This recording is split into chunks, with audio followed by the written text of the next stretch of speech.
Hey YouTubers, it's Chad Russell from Don't Fret Guitar Studio. I'm going to talk about restringing your acoustic guitar today. What I've got here, I'm just going to take my acoustic guitar that I use up here at the studio to restring and show you. I like to use D'Addario EJ17 13-56 right now in standard tuning for my acoustics. They tend to last a little longer and they work well. And on that restringing, I restring once a week on the guitars I'm teaching with. Okay? And the reason why we restring is not because of tone. Tone is a plus that you get for restringing. The reason why we restring is because of intonation. We want our guitar to be in tune. That's the main reason why we restring.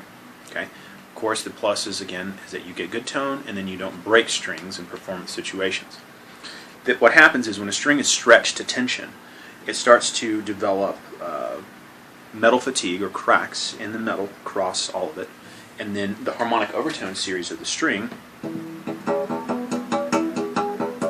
now shifts, and the frets on the guitar stay, which cause it to be out of tune. So an open note will always tune, but a fretted note will not on an old string. That's why like violins and stuff don't have to restring as often, because they don't have frets. So they can literally use their vibrato to tune their guitar. You can use vibrato on the guitar to compensate for some of it, and you can use a whammy bar, but the best thing you can do is always to restring as much as possible performance situation. Okay, so for starters, as you can see here, I've already done the E string. I'm going to go ahead and move to the A to show you. Before you just clip or pull the pin, go ahead and loosen the A string down. Okay, and you can pull the pin or you can clip it. It's whatever you want to do. But when you pull the pin, I use my pliers and I just pull up on the string like so, or on the peg, excuse me, like this, just enough. I don't squeeze. I just pull just enough to catch that head of the peg, so you can see right there, and pull up. Okay. Now, go ahead and pull out your old string. You can unwind it off the peg, and you can keep these for, I don't know, making jewelry or something cool later.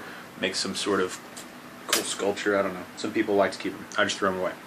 All right, but here's what we do next. When you put this into the hole of the peg, this is super important that you pay attention to this.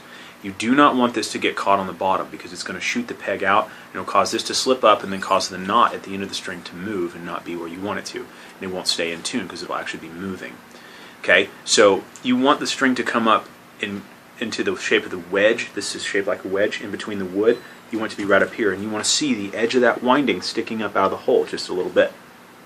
Okay, so what I do is I insert the string into the hole, and at the front of the hole, and then I line the groove of the pin with that, push down, and I pull up on the string while I'm pushing in the peg, which causes the groove, the ball to kind of wedge up into there. Sometimes you have to kind of work at it for a second, but if you pull hard enough, it comes straight up. Okay, so now, as you can see, I push the pin in, and I can see the edge of that winding. If you can see the edge of the winding, you got it up correctly. Okay, the next step, you're going to go ahead and pull your string up into the nut slot where it goes, and we always wrap to the inside. Never the outside, always the inside. Okay? Now, when I wrap 1.5 times, and I take the end of the string and I go over the single side and I end up between them on that. So we have this kind of thing going on. I don't know if you can see that very well. Okay? Kind of looks like that. Now, I'm going to go ahead and pull the string, and I'm going to watch, there's a loop right here that I've created, and if you don't hold it, see that loop will jump over. You want to hold that loop all the way until the end. So I keep holding and pulling until the very end, and then I pull it tight. So I end up with this. So that's pinching that, and it looks like that. Okay. I'm going to go ahead and tighten up the string, and when I'm tightening my string, I go ahead and pluck an open note so I can get a reference as to the pitch that I'm tuning it up to, so that it doesn't go too tight.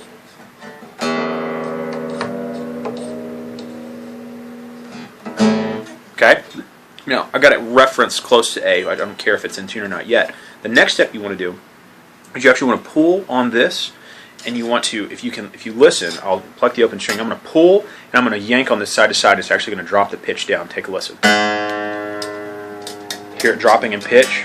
What's happening is I'm literally taking the string and I'm taking that knot and I'm tightening that knot around the peg head, and that's the last step. Then you can bend it back around this direction, and then you clip it off, and then you're done.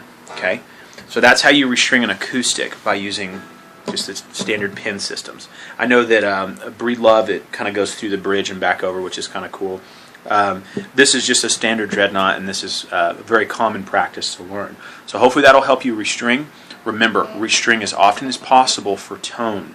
Okay, it's a plus that it stays in. Restring as often as possible for tuning. Tone is a plus that you get from it.